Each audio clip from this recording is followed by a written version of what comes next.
A Arca da Aliança é um objeto sagrado da história bíblica, mencionada muitas vezes no Antigo Testamento. Ela é bastante conhecida por judeus, cristãos e muçulmanos. O conhecimento de sua existência se tornou amplo através de alguns filmes. A Arca da Aliança é composta de um baú e uma tampa contendo 2 querubins, um em cada ponta, como se estivesse protegendo a sua abertura. Feita de madeira de acácia, e toda revestida em ouro, ela ficava na parte interna do tabernáculo e mais tarde foi colocada no templo.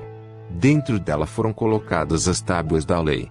A Arca da Aliança representava a presença do próprio Deus no meio do povo de Israel.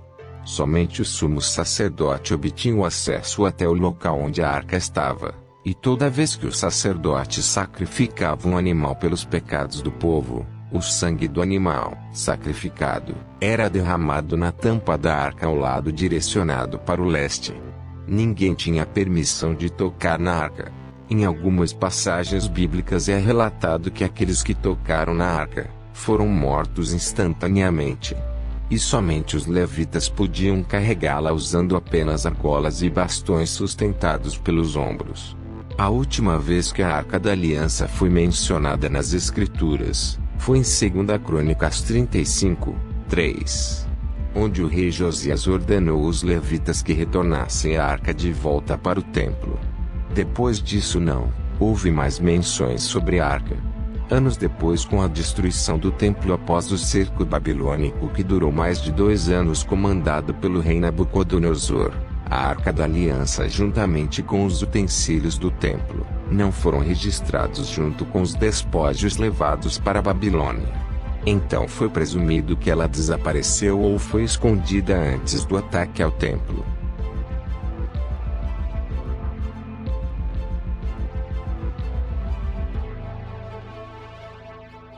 No livro apócrifo de Macabeus, escrito alguns anos depois, dizia que Jeremias, através de revelações divinas, escondeu a arca na montanha onde Moisés viu a terra prometida antes de morrer. Em outro livro apócrifo de Baruque, que é mais recente ainda, fala que a Arca da Aliança foi engolida pelo solo de Jerusalém, e que ela apareceria novamente nos tempos do fim, após os judeus retornarem a Jerusalém. Tanto Ezequiel quanto Isaías profetizaram que no fim dos tempos os judeus dispersos pelas terras retornariam a Jerusalém de todas as nações, um fato que aconteceu em 1948. No livro de Amós é dito que depois desse segundo retorno dos exilados, eles nunca mais seriam dispersos de sua terra. E os plantarei na sua terra, e não serão mais arrancados da sua terra que lhes dei, diz o Senhor teu Deus. Amós 9:15. Durante a história, inúmeras pessoas reivindicaram ter encontrado a Arca da Aliança, mas nenhuma delas trouxeram evidências conclusivas que comprovassem estas afirmações. Mas uma dessas reivindicações se destacou dentre as outras, pois nos trouxe a explicação do verdadeiro propósito da Arca da Aliança para o povo de Israel e para o resto do mundo. Após o desaparecimento da Arca, Jerusalém sempre foi continuamente habitada até os nossos dias, e a cada civilização que se estabeleceu lá, as pessoas foram construindo as suas casas em cima das antigas, formando muitas camadas históricas. Portanto, a cidade velha se tornara casas históricas umas após as outras abaixo da superfície.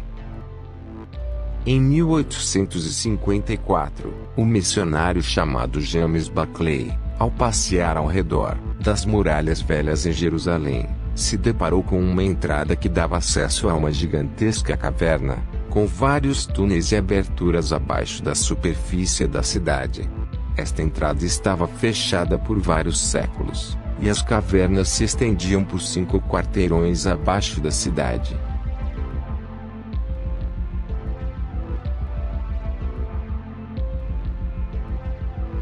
Em 1867, o general Sir Charles Warren conduziu a primeira escavação em grande escala, na cidade velha de Jerusalém, bem no monte onde o antigo templo estava situado, e descobriu cavernas e túneis abaixo do solo. Em 1873, Charles Clement Gonel, um arqueólogo francês, descobriu um desenho de um querubim talhado em uma pedra dentro das cavernas. Querubins eram usados na antiguidade para guardar as entradas de cidades ou lugares sagrados. Este querubim tem as mesmas características dos querubins usados na mesma época em que a arca desapareceu. Em 1882, o general Charles Gordon estava convicto que o lugar tradicional do Gólgota, onde se encontra a Igreja do Santo Sepulcro, não era o lugar correto. A parte norte cortada do Monte do Templo se assemelha muito mais com a descrição do Gólgota e o layout da antiga cidade. Ele iniciou escavações nesse local, mas não conseguiu finalizar, pois foi convocado a ajudar em um conflito no Sudão, onde foi morto sem concluir sua escavação. Ele escreveu uma carta para um amigo antes de morrer, dizendo que algo havia acontecido que ele não conseguia explicar. O monte onde ele identificou a caveira na colina, ou Gólgota, era o mesmo local da caverna onde Jeremias escreveu o livro das Lamentações, o mesmo livro onde Jeremias disse: "O trono de Deus permanece para sempre." Gordon afirmou com certeza que a arca estava lá, e que também os utensílios do Templo de Salomão perdidos também poderiam estar lá.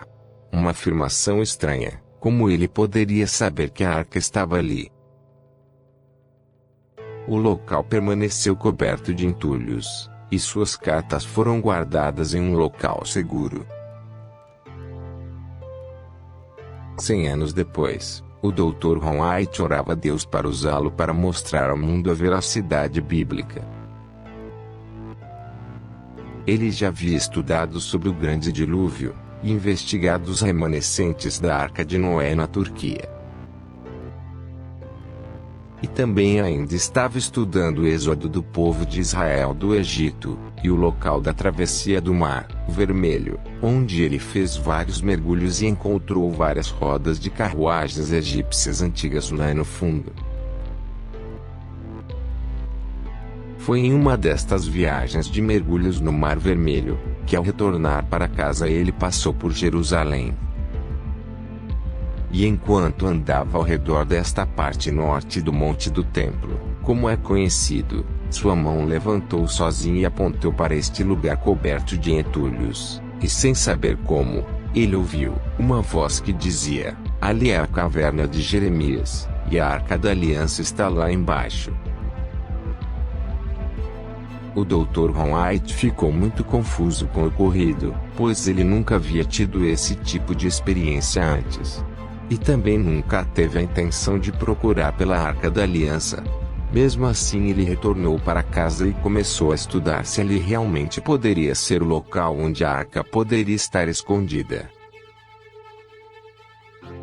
Após estudar sobre o sítio babilônico, levando em conta a limitação de tempo e outros fatores, Ron White chegou à conclusão de que a arca poderia realmente estar escondida em um destes túneis debaixo da cidade de Jerusalém. E estava convencido de que foi o próprio Deus que o inspirou a procurar pela Arca da Aliança. O Dr. Ron White e seus 2 filhos começaram a escavar o local onde sua mão havia apontado, e logo descobriu uma grande rocha abaixo da superfície. Ele decidiu escavar alguns metros para a direita, e rapidamente encontrou 3 nichos na parede, que possivelmente teve o propósito de pendurar placas ou sinais. Estes nichos foram datados como sendo mais provavelmente da era romana, indicando ter sido o local onde Roma crucificava seus criminosos. Pois este lugar ficava à beira da rua principal nos tempos do nosso Salvador. Roma, ao crucificar os criminosos, sempre escolhia as ruas principais porque eram bem movimentadas, onde muitas pessoas passavam, e colocavam placas acima de cada criminoso. indicando o crime cometido, servindo de exemplo para todos. O lugar tradicional do Gólgota, onde a igreja bizantina foi construída, não fica em uma rua principal da cidade antiga. Ele continuou escavando neste local, mas pouco abaixo, o terreno foi ficando arenoso, então ele decidiu retomar as escavações, no lugar original onde sua mãe tinha indicado. E começou a escavar ao redor da grande rocha. Desta vez ele percebeu que podia escavar entre a rocha e a parede do monte. E que à medida que iam escavando para baixo, a parede formava quase um teto sobre suas cabeças. Logo ele encontrou algo que parecia ser um buraco de passar cordas esculpido na parede. E 10 metros abaixo, ele deparou-se com uma estrutura parecendo uma cisterna. Era redonda, e com escadas de acesso. Segundo sua observação, poderia ter sido usada inicialmente para armazenar grãos, depois como cisterna. Ao quebrar as paredes, encontrou vários pedaços de cerâmicas usadas como entulhos para encher as paredes da estrutura. Quando levou para serem analisadas pelas autoridades de antiguidades de Israel, foi constatado que continham algumas peças datadas desde a era dos Jebuseus. E as mais recentes eram do período romano.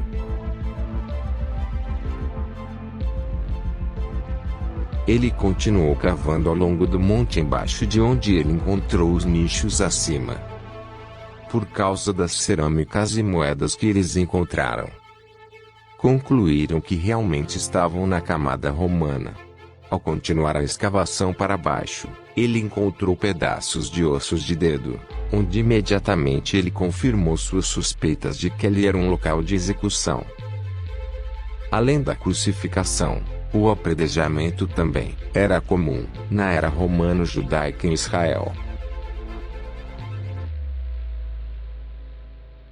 Fora da estrutura de cisterna, ele encontrou uma formação rochosa circular. E ao estudar esta formação, ele percebeu uma seção bem preservada contendo uma parede e uma pedra horizontal saindo dessa parede.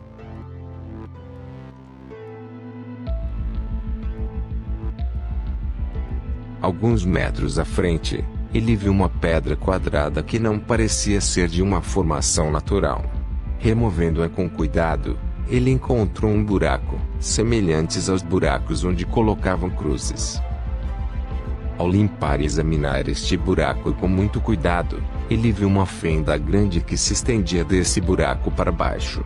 À frente deste buraco, em um nível mais abaixo, ele encontrou outros buracos de cruzes. Mas ele tinha certeza de que o primeiro buraco que ele encontrou seria o buraco da cruz do Cordeiro. Pois ele se lembrou que houve um terremoto quando nosso Salvador morreu.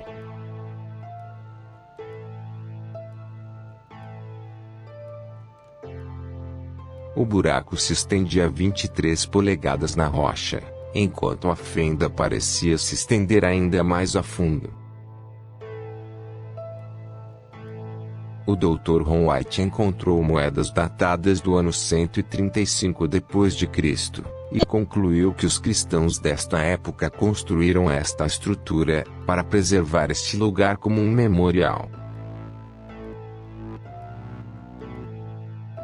E após o abandono, o local acabou coberto de entulhos e se perdeu na história.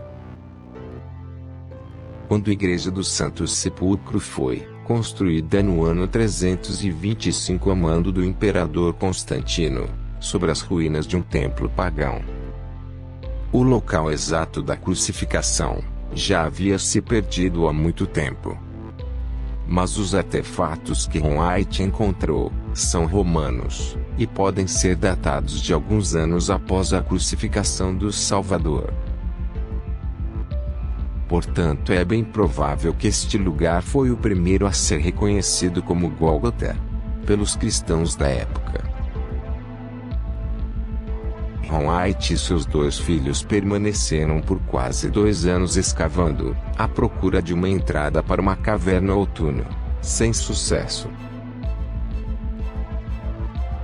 Mas um dia, ele encontrou uma pequena rachadura, e decidiu quebrar nesse local.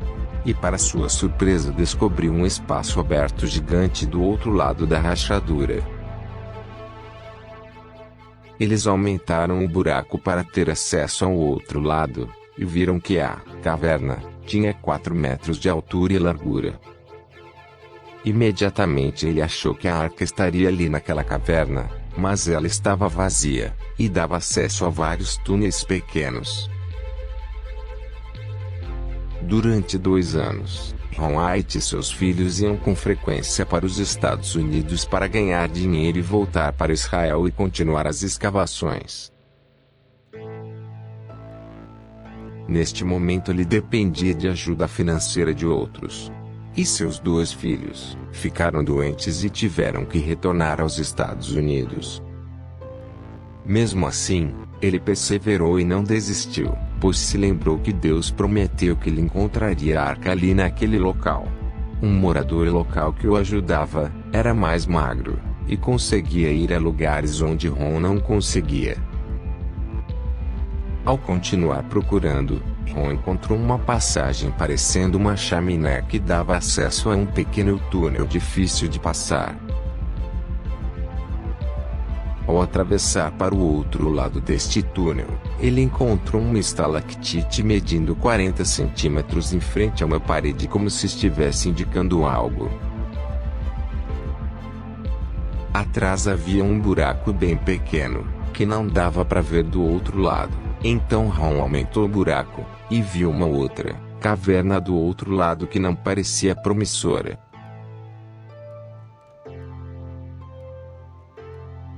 Ele aumentou o buraco para o seu ajudante passar, mas ao tentar pela primeira vez, o ajudante saiu às pressas de lá muito assustado, e dizendo: "O que tem lá?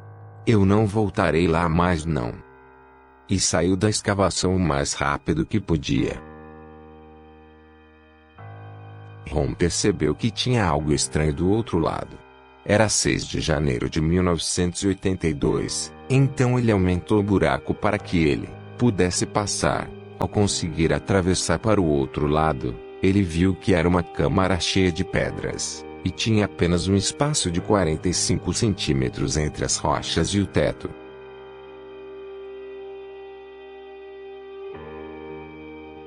Então começou a investigar entre as pedras, e encontrou madeiras podres e secas, e pele de animais que se desintegravam ao serem tocadas.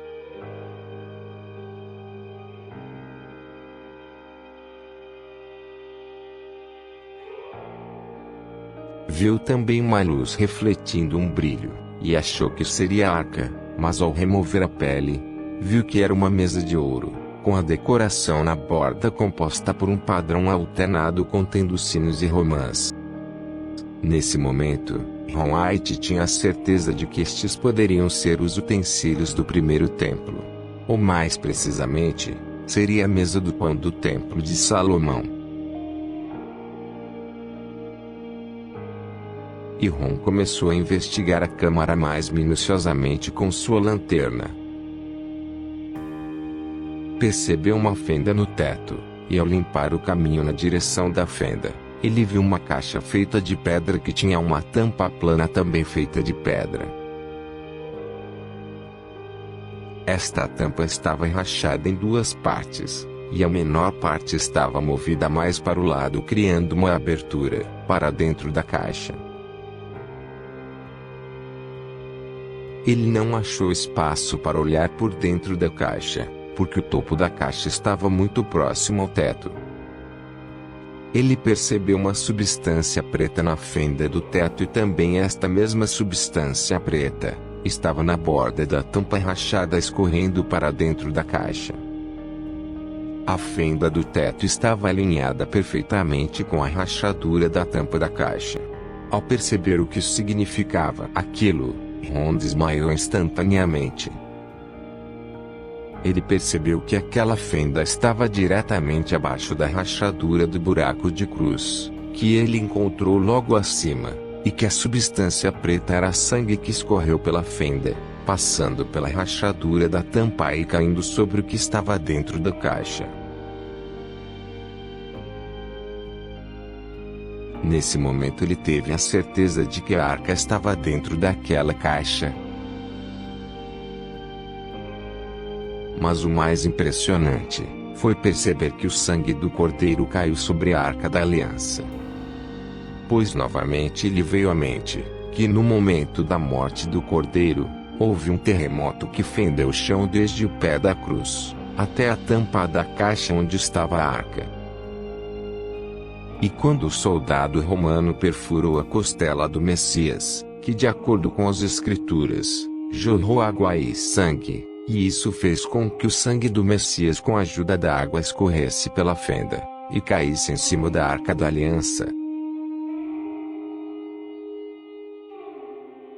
Cumprindo o mandamento de que o sangue do cordeiro teria que ser espargido sobre a arca, Ron White permaneceu desmaiado por bastante tempo. E depois de acordar e sair da escavação, retornou mais tarde e conseguiu confirmar que a arca realmente estava dentro daquela caixa de pedra.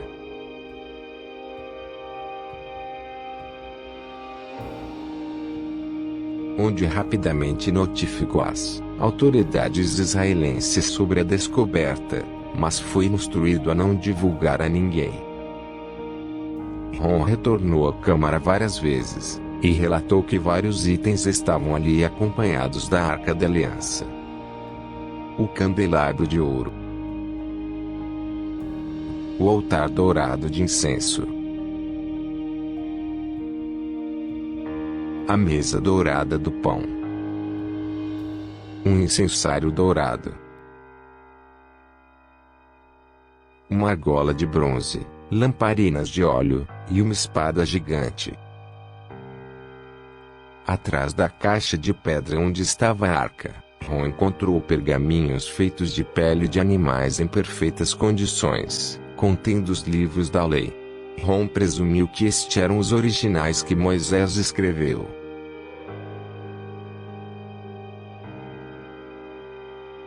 Ele percebeu que a arca havia sido trazida a este lugar de alguma outra forma, e não por onde ele veio, pois teve que quebrar através da rocha, para chegar ali.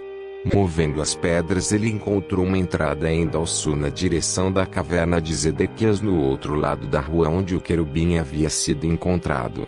Este túnel estava bloqueado por várias pedras grandes, e Ron não as podia mover para dentro por onde ele veio.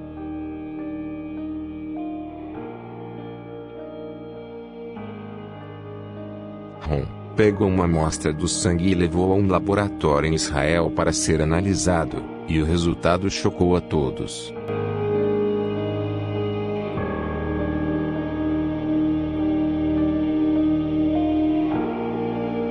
First of all, in this analysis, I took the blood into a laboratory in Israel.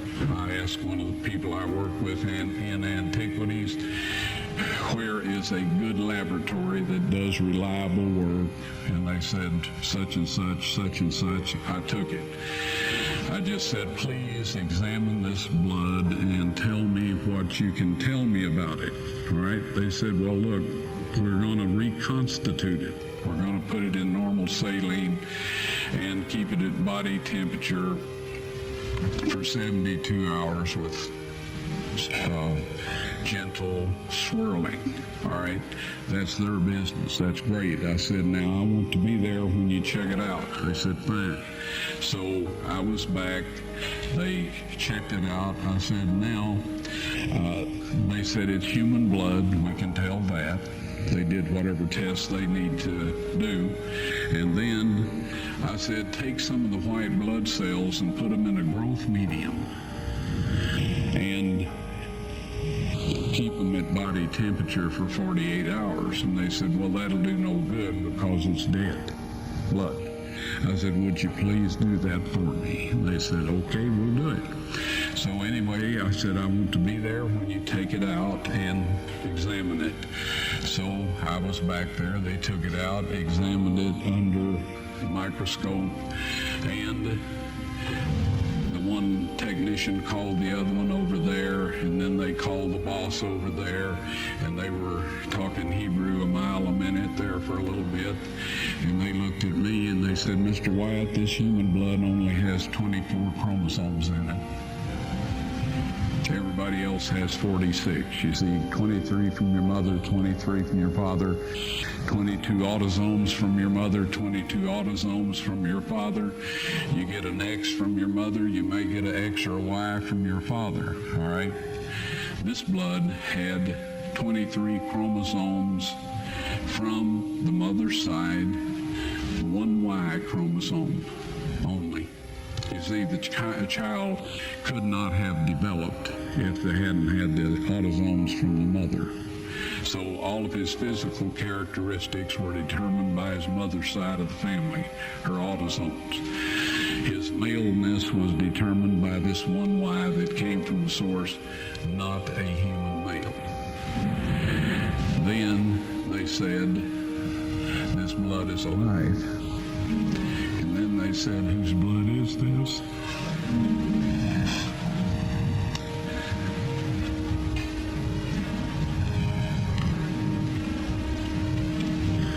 I said, it's the blood of your Messiah.